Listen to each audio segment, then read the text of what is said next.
Hello, and welcome to episode 1 of the LCLC podcast. The first season of this podcast is devoted to compiling an oral history of the Louisville Conference on Literature and Culture, or the LCLC, a conference that began back in 1972 here at the University of Louisville and continued without interruption for 48 years until the cancellation of the 2021 conference due to the COVID pandemic. I'm your host, Matthew Biberman, and I decided to start this podcast after I was tapped to be the conference's new director in the summer of 2021. This podcast exists as my way both to celebrate the 50th anniversary of the LCLC, an event that will happen with our 2023 conference, while also learning what I need to know to ensure that the conference has continued success into the future. This week, I'll be talking to Alan Golding, the conference's prior director. Like me, Alan is a professor of English at the University of Louisville. His first monograph, From Outlaw to Classic, Canons in American Poetry, was a Choice Award winner. His latest book, Writing into the Future, New American Poetries from the Dial to the Digital, is forthcoming from the University of Alabama Press. Alan was already at the University of Louisville when I joined the faculty, and that makes him the logical first choice for me to interview as I begin my quest to learn all I can about the LCLC, its past, present, and a sense of what its future will hold. I'd like to welcome Alan to the podcast. Thank you, Matthew. Good to be here. Alan, tell me your first memory of LCLC. How did you come to know of the conference's existence? I actually learned of its existence before I moved to the University of Louisville. I was an assistant professor at the University of Mississippi, talking about the years 84 to 87 here. And I would see calls for papers for this conference that was then called the 20th Century Literature Conference, because we were still in the 20th century. And I was intrigued because that was my field of scholarly endeavor, modernism, postmodernism, with a particular emphasis on 20th century poetry. But I could never quite find a way into the conference because it was thematically organized at that point. So there was an annual theme, literature and religion, literature and science were a couple of things I remember. And I never felt like I had anything to say about the theme, which I probably defined much too narrowly in my own head. Anyway, so bottom line, I never attended because of for that reason. So I knew about it before I came here, and I was sort of aware, too, that it was one of the few things that at least people I knew associated with the university. Before I came here and I talked to friends about, should I make this move to the University of Louisville or not, people were like, well, we know two things about the University of Louisville, the basketball team and the literature conference. Yeah. So awareness was out there, but I'd never attended before I actually came here in 1987. So the first conference that you actually attended would be after you moved from Alabama to the U of L? From Mississippi, to U of L. So it would have been the 1988 conference. The 88 conference.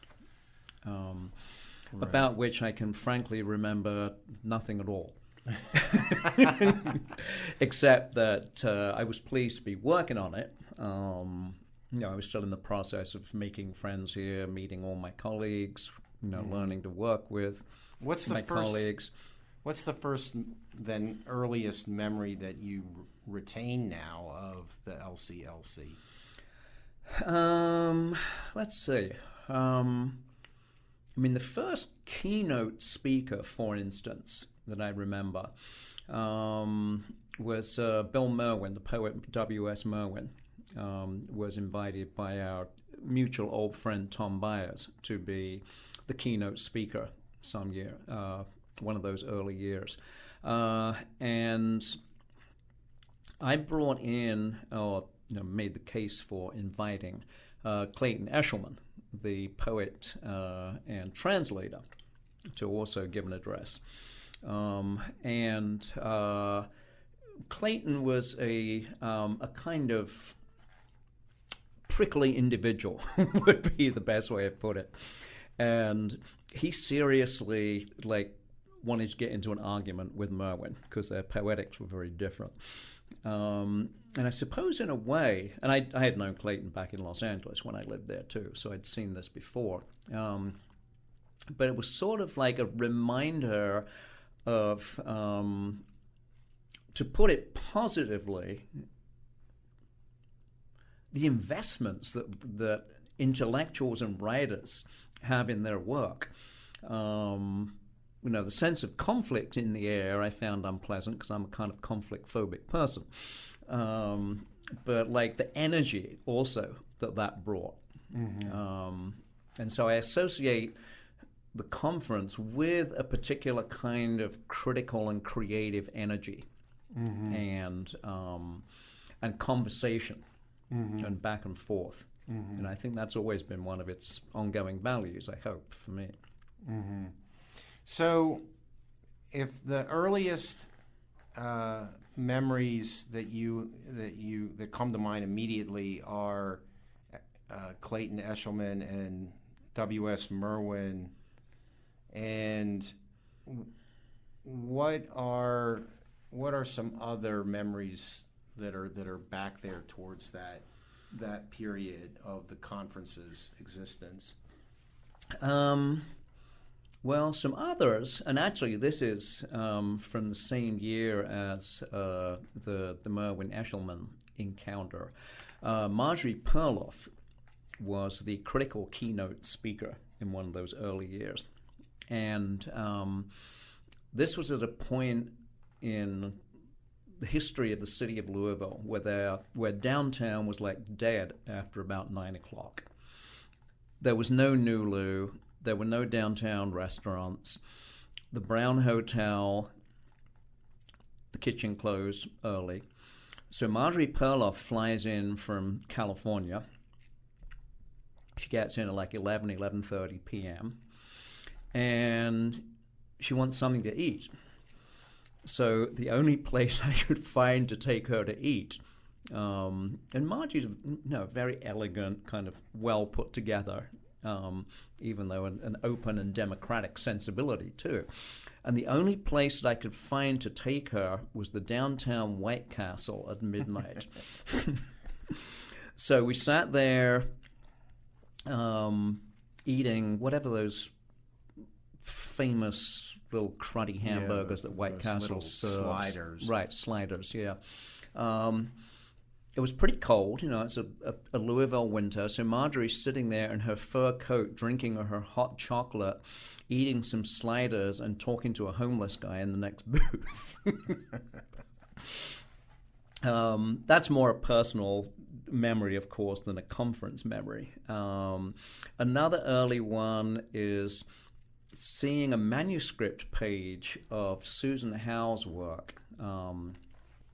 Susan actually read from the manuscript of some sequences in the book Singularities before it was published by Wesleyan University Press. And it's one of her very visually striking pages, elaborately scored with numbers and arrows that indicated a sequence of reading for her. And I was fascinated by this and asked her about it. And asked her if that represented how she meant the page to be read. Mm-hmm. And she essentially said, well, that's how I read it, but I have no control how other people read it. Mm-hmm. I'm not even that worried about how other people read it. Mm-hmm. It was a kind of first lesson for me, a very concrete lesson in ideas about the openness of the page. Mm-hmm. And the improvisational, unpredictable quality that certain kinds of text can have in reading. Mm-hmm.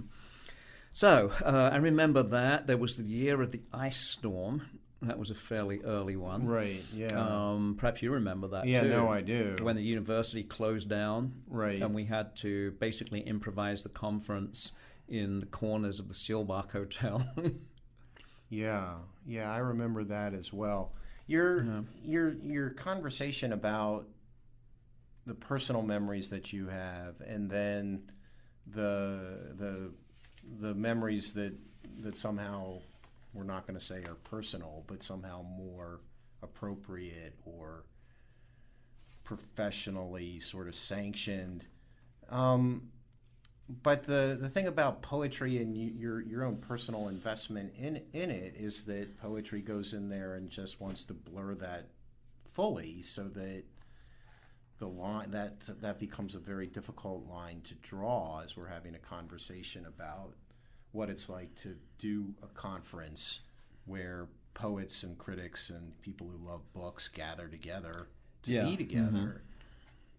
And I was just wondering if you had any thoughts about that, going back to your earlier comments about how people get so invested, or at least were invested in literature.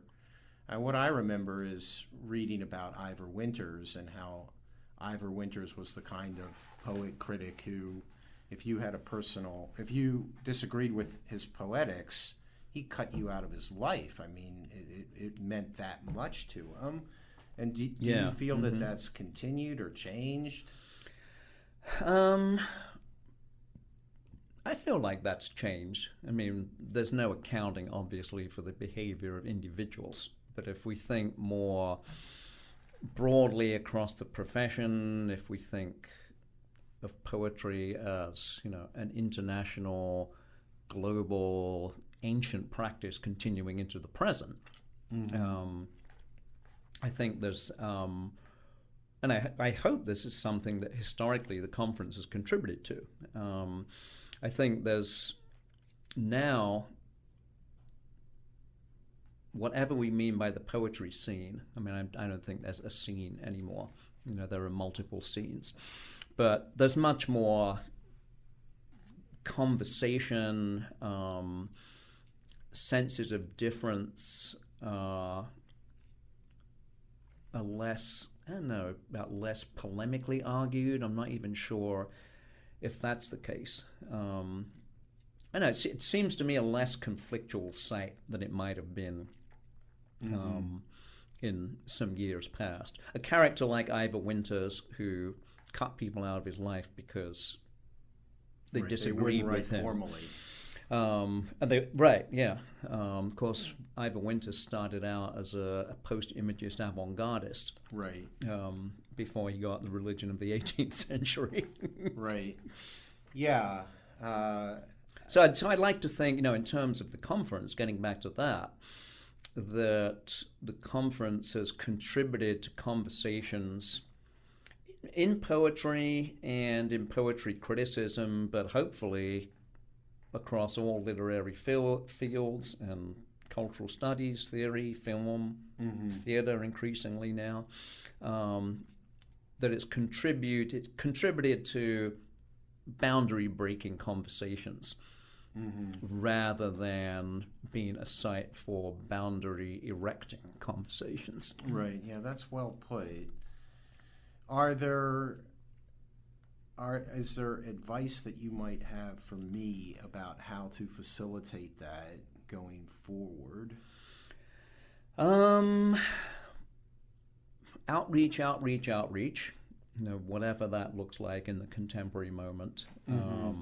I mean, obviously, when I first came here, and when you first came here, there was no Facebook, there was no email, and there was certainly no Instagram, Twitter, etc., all the available platforms there are for publicizing now. And I know that you have the desire and the energy and the ability to make use of those, which I think will make you a great director.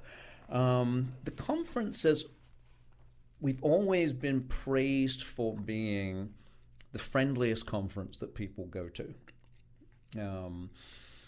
So I think preserving that quality, however it manifests itself, through things as simple as personal, prompt responses to email inquiries. But a sense of personal connection with participants is part of what people like about the conference, and it makes them want to engage energetically, and it makes them want to come back. Mm-hmm. And I think being willing to experiment with format too. Mm-hmm. And one thing I tried to do in my years as director was be open to possible events that could happen in the interstices of the formal program. So lunchtime readings, off-site readings late at night. Mm-hmm. Yeah. Are there particular readings, particular poems that in your memories of the conference stick out as, I remember hearing that for the first time live at the LCLC or at a party afterwards or at the Brown Hotel? Let's see. I think the primary one for me would be Harryette Mullen read in, I believe it was 1995. And I'm pretty sure she gave one of the first public readings ever done of the full book of Muse and Drudge, which was about to be published later that year. Wonderful reading and a historic event too. Yeah, that's one particular one. Yeah, that stands out for me. For me, the one that stands out that I was involved in was when Frank Bidart came, right, and read Music Like Dirt, and in the conversation that I had with him, I seem to recall he had just written it and never read it publicly before. Oh, wow. Okay. And I didn't know that. Jeff Skinner and Sarah Gorham approached him, and he agreed to let Sarah Band publish it as a chapbook afterwards. Right. And I remember that. Yeah, it was, I believe at that time, the only chapbook to ever be nominated for a Pulitzer Prize. So I remembered that in part because I went to dinner with him afterwards, and he insisted on paying the bill for myself and everybody else that was at the Mayan Gypsy there, and that gave me a lot of insight, I thought, into how polite Bidart is, and in some ways how different he is than the voices that he often conjures on the page, and so after I heard Bidart read, it's hard for me to read Bidart and not hear the voice that I heard in Louisville when he read. So now his voice is in my head. Do you? Right. Is Harryette Mullen's voice, when you read her work now, the voice that you heard when she read here at Louisville? To some extent. It's a little hard for me to say, Matthew, because I've known Harryette well over the years since then. So I've talked with her a lot and I've heard her read a lot. I'll tell you a couple of voices that do stay in my head from readings here, though. I mentioned Susan Howe's reading earlier, and that very much stays in my head because I could not have anticipated the variations in pacing and tone and pitch that she brought to that reading. Some very dramatic transitions. So that's a voice that I very much hear in my head when I go back to her work. And of course, Robert Creeley is notorious for this. When people hear him read, his particular handling of line breaks tends to stay in their head. But part of what I remember about his reading, and he gave Louisville featured his first public reading after he won the Bollingen Prize. So that was a kind of like PR coup for us. Yeah, I remember that. Yeah. There were a number of poems that he'd read 3 times. And it seemed like he generated this sense that had always stayed with me of being very deeply and intimately in the work and kind of wanting to go back into it again and re-enter it via repeated readings. Not exactly so that he could get it right in any sense, but more that he could kind of project the affect, the feeling that he wanted to present.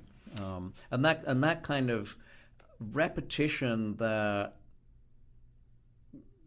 honored the work and the audience's interest at the same time was fascinating to me. It was a very powerful reading. I mean, there were people in tears in that audience, which is not something I've witnessed a lot here, I gotta say. Yeah.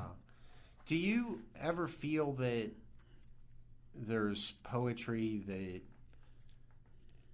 shouldn't be read out loud, that it's poetry that is best heard silently in your head?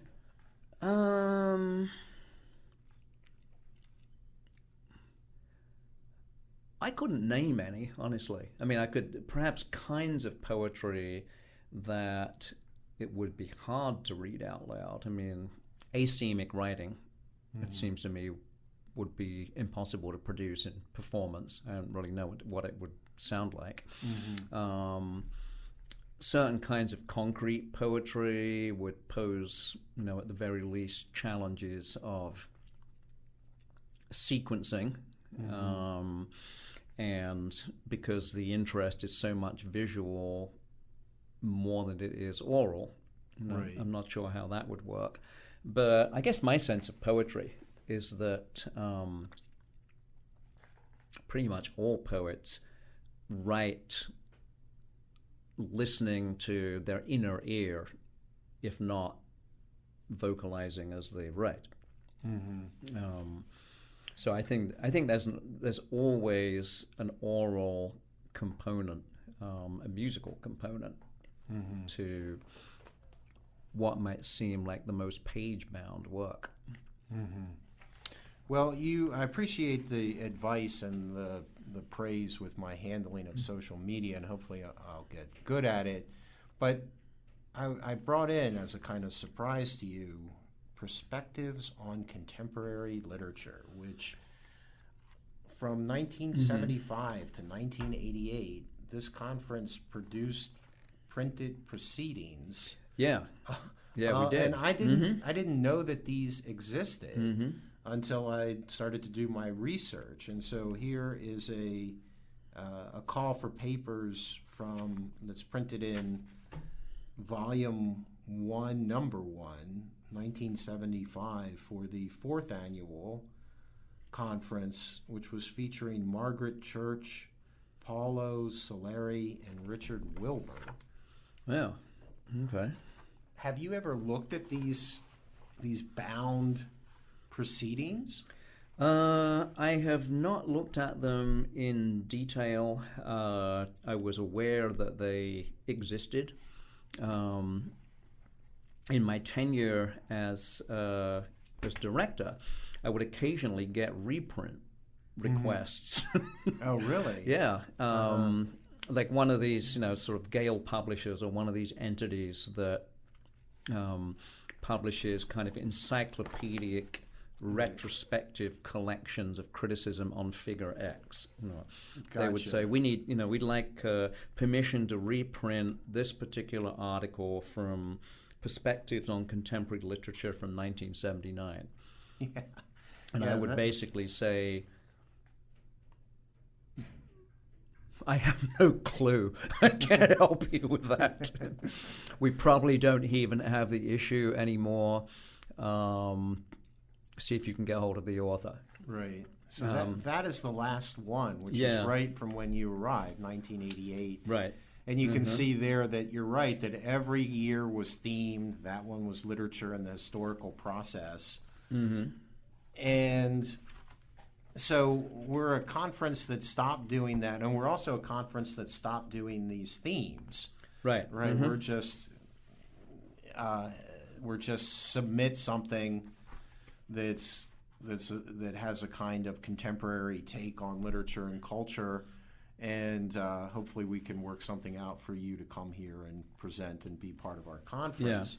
Did you ever say to yourself, we should bring the printed proceedings back, or is this a kind of thing that has had its day? I do think it's had its day, and I confess I'm probably one of the people who, as a young Turk, came here and said in 1988 that this has had its day. Right. Two of the, I guess we'll call them positions I took on the conference committee in my early years were, number one, that to have a theme was narrowing because it just excluded, by definition, all the people who might want to come who didn't think they had anything to say about this particular theme. Right. So if we wanted to expand the conference, open it up, not just increase numbers, but open it up in all sorts of ways, intellectually especially, then we probably ought to do away with the theme. And I think I probably argued, secondly, against continuing the proceedings because there were other outlets that, as scholarly outlets, were frankly much stronger than this. It did not seem that we would be able to get the best work for the proceedings. People would go to the journal Contemporary Literature. They would go to 20th Century Literature. They would go to the Journal of Modern Literature. So there were plenty of other outlets. So Perspectives on Contemporary Literature seemed like a site that was going to...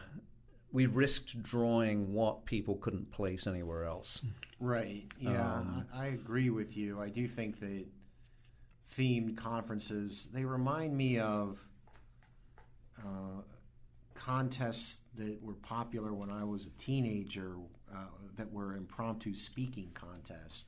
And you had to pick a phrase from a hat that you didn't know what it was, and you had to read that out loud and then talk extemporaneously for 2 minutes, and there was a winner of the contest. And the theme is like that. It's just like you have something you want to say, so you think about some way to connect it to the theme, and why just come and share with us this thing that is compelling, that is inside you, that you have to get out. Right.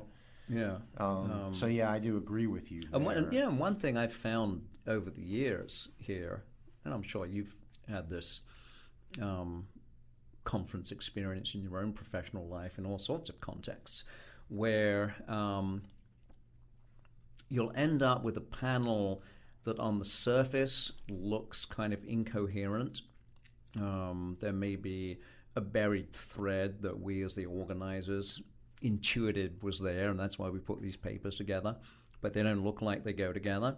And then people will go to the panel, and they and the speakers will say, oh, that was great, because it turned out that, person A really anticipated person B effectively, and person C's paper turned out to connect with the other two in this, and this way. So I like that quality of serendipity that what we might call an open call brings. So we were talking about, you started off with a memory in a White Castle, and people who regularly attend our conference, many of them know you very well and know your house very well, because there tends to be a party at your house. Right. Do you that's been a great tradition that Lisa, my wife, and I have enjoyed a lot over the years. Do you have any memories? I have some strong memories. poems have been read there, and interesting conversation has been had there. Mm-hmm. What, for you as the host of this grand party, what stands out as memories for you? Let's see. Certainly some of the late night readings. I mean, as you know, poetry readings were not always part of what we did at the party. And then I'm not even sure. Maybe it was me who had the idea to do that, or maybe some participants suggested it. I don't even recall the germ of the idea. But it certainly seemed to me like, wow, boy, we have all these interesting writers together in one place. And they're typically people who are very rarely in the same place together. You know, they're different generations, they're different kinds of writers. But what if we do something on the model of something that was going on then, the MLA off-site reading, where some kind of countercultural institution in the MLA city would host a big reading for whoever wanted to participate. And it was alphabetical order, everybody got X number of minutes. Mm-hmm. And so some of those have been very memorable for me. Our keynote speakers nearly always, generously participated. I mean, if they came to the party, they would typically do the reading. Mm-hmm. So that was always a fun bonus. Right. But really, everyone from graduate students to, award-winning writers like Nathaniel Mackey on the same bill. Right. And that was great fun, and a conversation starter. Right. Right. Help people connect. I liked the kind of democratic process of it. Right. Yeah, I never having read there, but having listened to quite a few of them, what I enjoyed about it is that the house party context of it created a different sort of poetry experience than the formal, sort of all tuxedoed out kind of, we're having a formal poetry reading. And so the vibe of the experience for me is much more sort of in tune with what I like about art generally. Right. And I don't know if you know this. I think it will interest you as part of your research on the conference. A lot of those readings are archived on Penn Sound. Really? Yeah, the University of Pennsylvania reading archive. Yeah. Because a number of them were recorded by one of our regular participants and a close friend, Alden Nielsen. Yeah. And then Alden would simply put them on the Penn Sound site. I'm not sure how many there are, but yeah, I'll check some that out. there. Yeah, thank you for the recommendation. So, and then generally, the other thing about the party was just like Lisa and I liked the idea of just bringing a whole bunch of people whose interests had probably a sort of Venn diagram relationship with each other, together in the same space to drink and hang out and talk. It's a great opportunity for a lot of conference participants to both meet other participants who they had not met, meet featured speakers, and just have a drink with them in an informal way. Yeah. So, do you plan on continuing this tradition, or do I need to start getting my house ready for these house parties? Oh, boy. I can't answer that question. All right. So that is a key reason for people to listen. Too much going on in life. Right. Any last words of advice for me? No. No. Actually, let me ask you one last I feel question. like I should have some, but I think we've talked a lot about the conference and what I feel like has made it something people want to return to. We don't know how people's feelings about conferences are going to change in the post-COVID world. We don't know about limitations on travel, limitations on funding, a lot of unknowns. Right. It is true that we may be exiting the golden age of conferences, at least in-person conferences. It certainly makes me think a lot about affect. As a Shakespeare scholar, as somebody who teaches a lot of drama, the notion that, well, when you just do it online, it's you guys in the humanities, you lose nothing. It's just online. We should just put it all online and take away your classroom space and your budgets and everything. And as somebody who's teaching physical theater, where you realize how silly an argument that is, right. because the affect of people being in a room together. Totally agree. You can't. That whatever happens, it's not some real easy translation of physical affect. Just goes online, right. and it's like this. Yeah, I think there's a lot about the way the conference has been conducted over the years, meaning over the decades, including well before I was director. A lot that really can't be replicated in the digital environment. Conversation, face-to-face interaction, the unpredictable social connections that happen, experiencing live performance, intellectual back and forth, all that seems very hard to replicate online.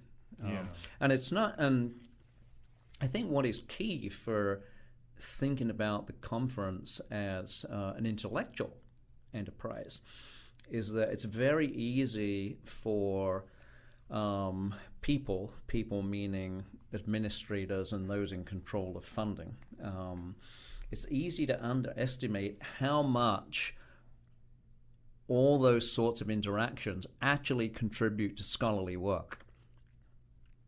Collaborative projects get formed out of conversations and conference interactions. Book projects get formed out of them. Book series get formed out of them. Collaborative articles get written out of them. All that scholarly output potentially gets lost if you lose the face-to-face conversation. I agree. So hopefully 2022 will be a restart of something that will continue on in the future, and we'll get a sustaining and developing of this tradition. Right, yeah, we don't know. As David Antin, one of our keynote speakers years back, writes in one of his essays, well, the thing about the present is that it's open on its forward side. By which he meant you don't know what the hell's going to happen. Right. Well, thanks so much, Alan, for coming in today and talking to me about the conference. Thank you for inviting me, Matthew. I've really enjoyed the conversation and look forward to working with you on it.